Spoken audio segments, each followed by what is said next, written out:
O que está acontecendo?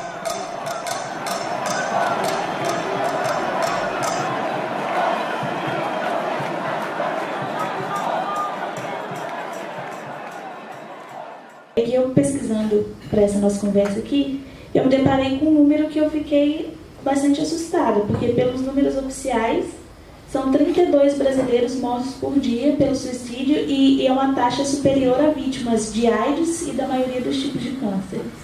Eu queria saber com você, a que se deve essa taxa tão alta e por que um número tem aumentado, sobretudo, entre a população mais jovem?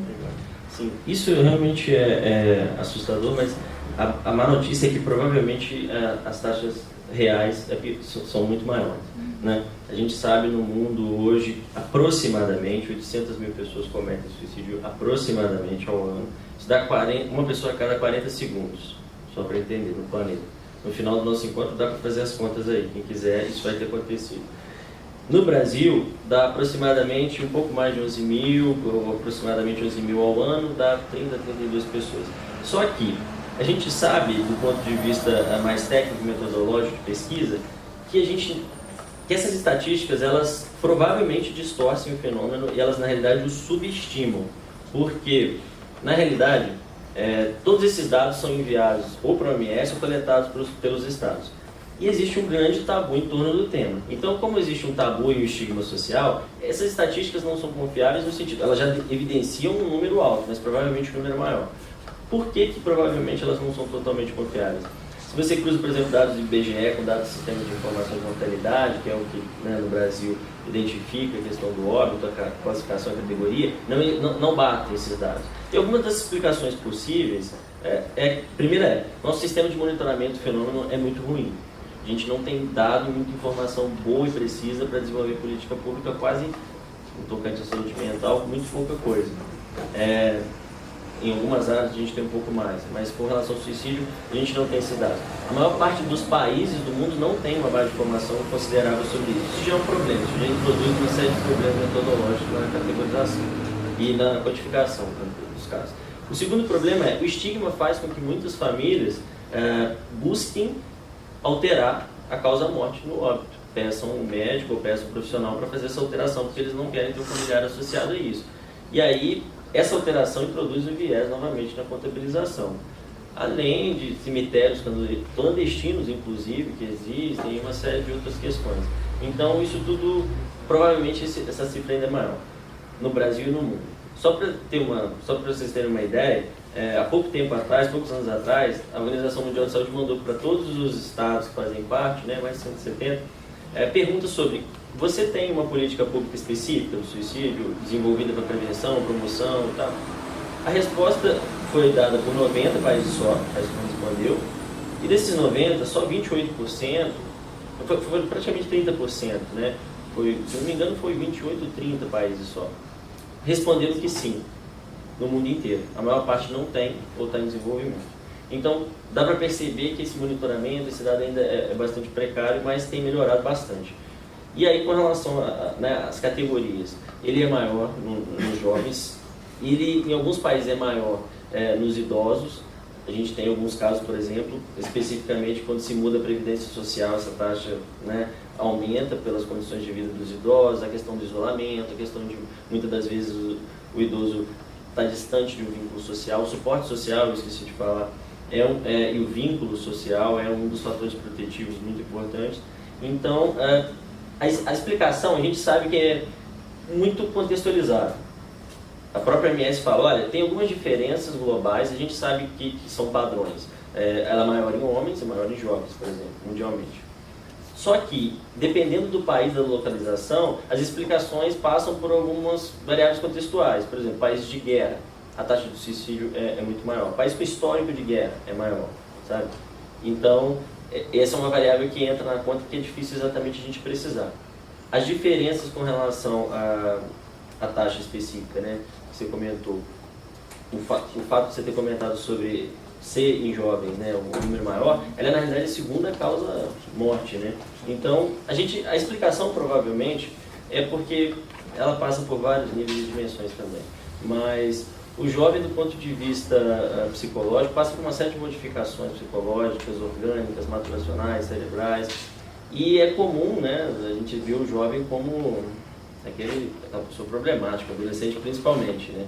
Por uma série de questões, a construção da própria identidade, a questão da sexualidade. Então é comum nesse momento de conflito, e principalmente a gente sabe do ponto de vista, aí, entrando um pouquinho mais específico na área que eu estudo da neurociência cognitiva, a gente sabe que existem diferenças no nosso cérebro, morfológicas mesmo, funcionais, across the lifespan, ao longo do desenvolvimento.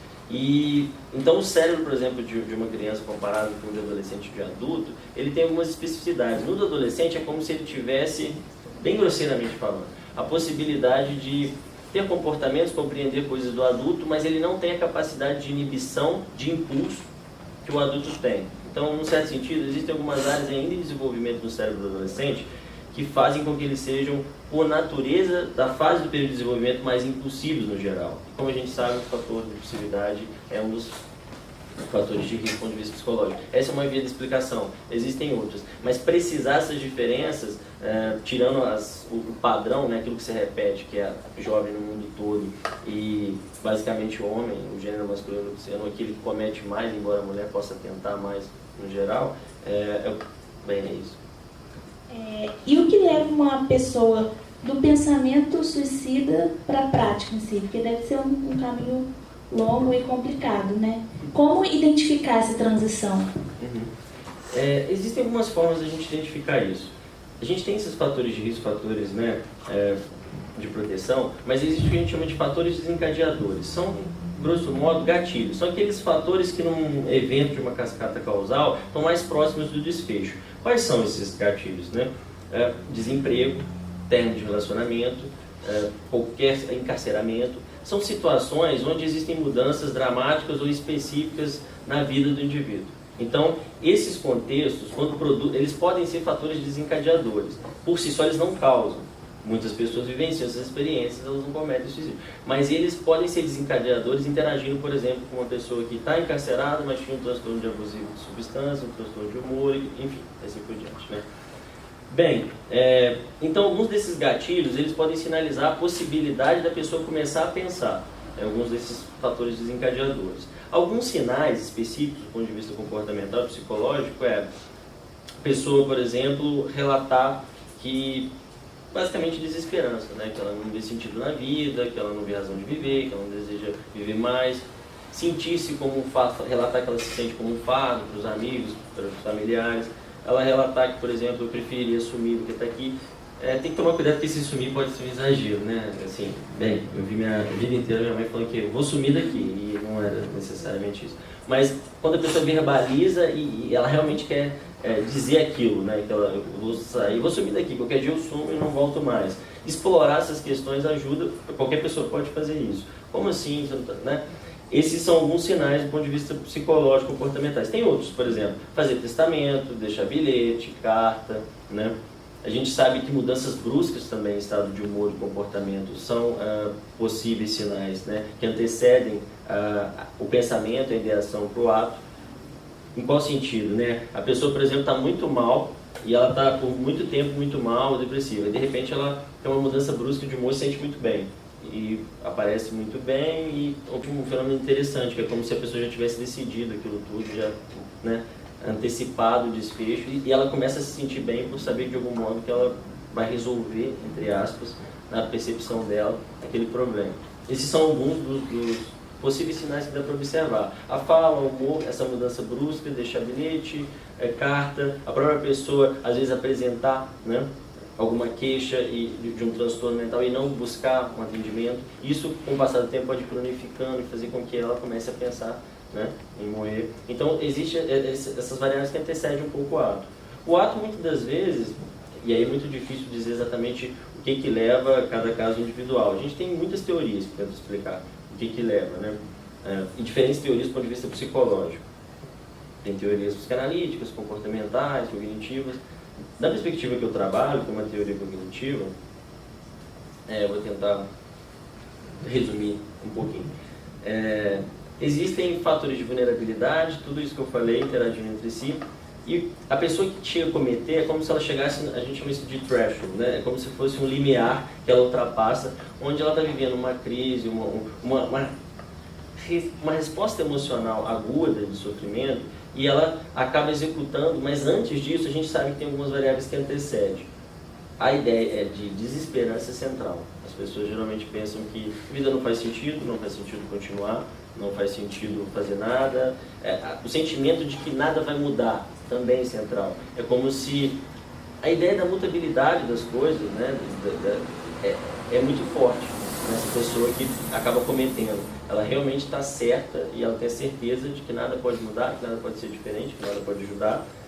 Tem um sentimento de desesperança associado e muitas das vezes também um comportamento às vezes impulsivo, afetado por todas essas variáveis, gerando o que eu comentei antes aqui, algumas que a gente chama de distorções cognitivas, que é na realidade interpretações enviesadas daquela experiência que ela está tendo, que na medida que nosso pensamento acrescenta uma informação que não está nas coisas, a gente corre o risco de, como eu posso dizer, transformar uma situação maleável, mutável, resolvível por outras vias de uma forma mais eficaz, pelo menos no nosso pensamento, em algo que não é possível. E aí isso se agrava, isso ativa uma série de conjunto de crenças, produz uma resposta fisiológica, emocional e acaba aumentando a probabilidade do desfecho.